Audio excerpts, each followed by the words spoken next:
du mécanisme de pince. Alors, ensuite, il va devoir valider et mettre en place justement des modèles pour valider ce qu'il a déterminé ici. Alors pour cela, il va tout d'abord déterminer le critère concernant le lieu de maintien en mettant en place, comme tout le monde le fait dans les DP, par exemple le modèle de liaison associé à l'ensemble des liaisons qui sont présentes dans le dispositif.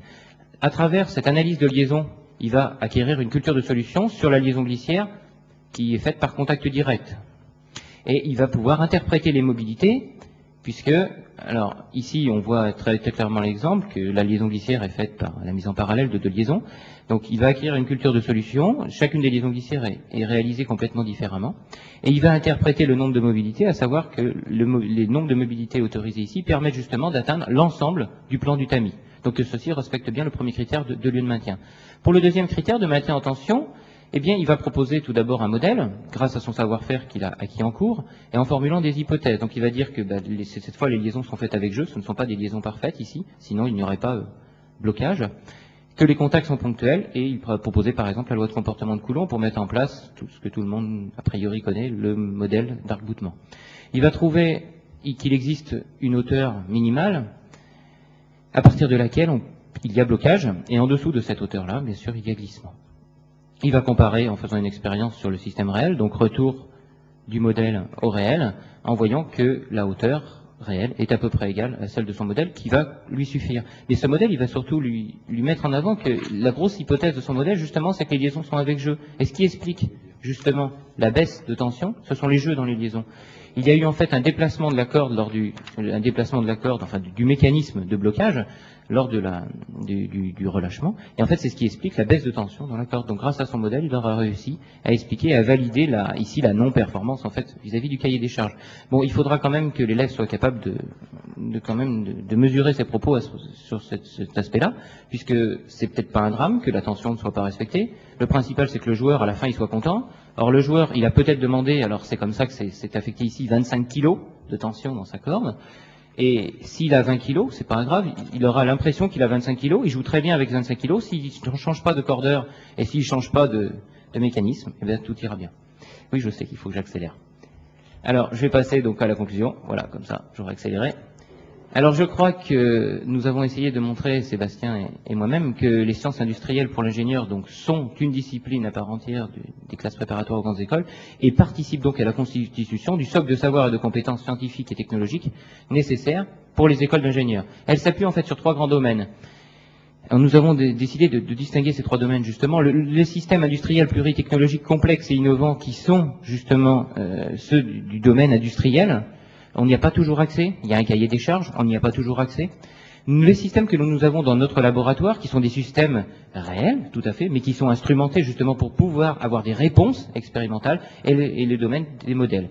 Alors entre le modèle et les systèmes industriels, c'est ce qu'on fait au concours, il est capable de valider une performance. Entre les modèles et les supports du laboratoire, c'est là qu'on valide les modèles. Et puis il y a une activité qu'on fait moins, c'est de valider que les supports du laboratoire, justement, respectent les performances du cahier des charges. On a tendance à moins le faire, on n'est pas obligé de mettre des modèles, on vérifie simplement que le joueur est content en fait, pour la cordeuse. Je vous remercie. Je passe maintenant la parole à Thierry Aurier pour un exposé sur, on va dire, la fabrication d'un sujet de concours, ou la conception d'un sujet de concours.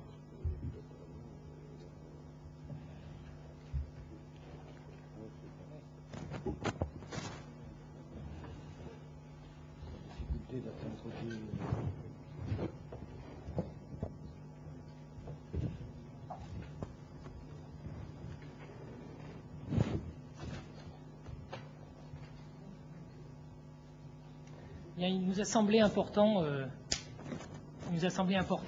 pour illustrer la suite de ce qui vient d'être dit, c'était de présenter d'une façon plus personnelle et plus pragmatique un sujet de concours, et j'ai voulu vous livrer quelques remarques et quelques réflexions toutes personnelles sur la rédaction d'un sujet de concours à partir d'un support industriel.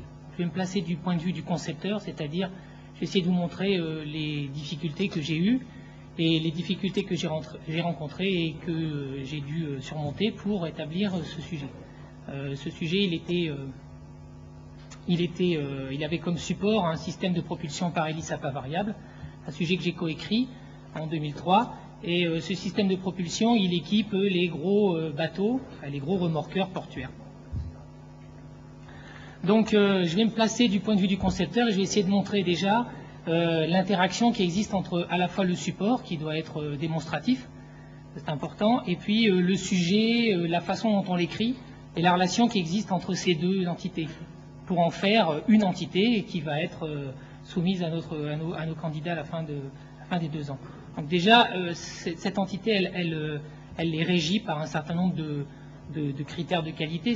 On les a déjà vus tout à l'heure, je les ai rappelés simplement. Il y a un référentiel, donc il y a un programme établi pour l'ordre des questions, pour la nature des questions qui sont posées. Le support doit être ancré dans la réalité et il doit être pluritechnologique.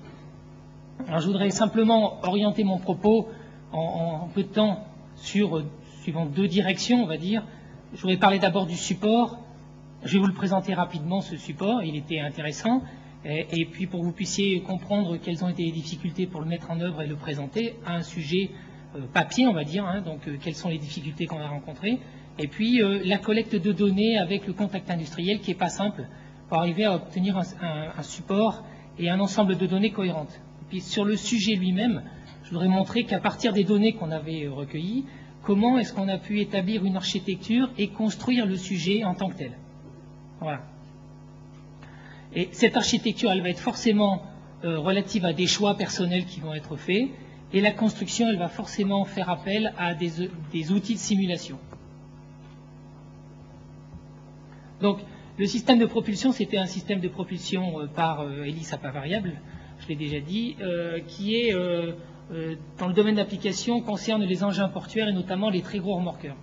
Donc, ce qu'il faut savoir, c'est que ces engins évoluent dans un rayon d'action, dans un champ d'action qui est assez limité, et on a besoin de faire varier rapidement, en direction et en intensité, la poussée que va exercer le remorqueur sur les bateaux.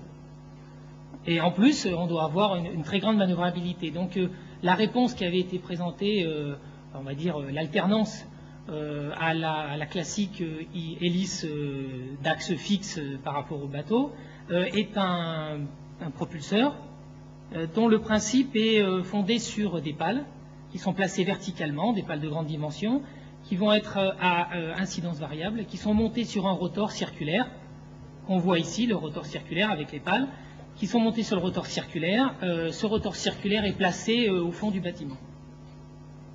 Voilà. Bon, comment la portance est générée sur le groupe de propulsion?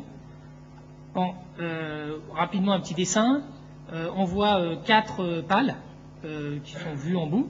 Elles sont là, les 4 profils, pardon. 4 profils avec qui sont vus en bout. Elles sont placées dans les lignes de courant, sur les lignes de courant qui sont là, circulaires. Si le profil est sans incidence, on a juste création d'une traînée. Et le torseur des actions mécaniques hydrauliques sur le rotor se réduit à un torseur couple de frottement. Si maintenant on arrive par un système qui est plus ou moins décrit au milieu, donc on verra un peu plus tard, avec précision, une sorte de tringlerie, on va dire, on arrive à mettre les profils en incidence par rapport au flux, alors on a création d'une portance, comme le représenté ici. Toujours est-il qu'il faut encore que les différents profils aient une portance qui évolue et qui soit dirigée dans la même direction. Donc le profil du haut et le profil du bas doivent avoir une portance qui génère une résultante qui va avoir tendance à pousser le bateau vers le bas. D'où l'écriture du torseur. On voit simplement que entre le point qui était placé au centre du cercle, qui est le centre de rotation des pales, on va dire, et le centre ici qui a l'air de se déplacer vers la droite, pour vous, on a plutôt tendance à penser qu'il y a une génération de la portance vers le bas.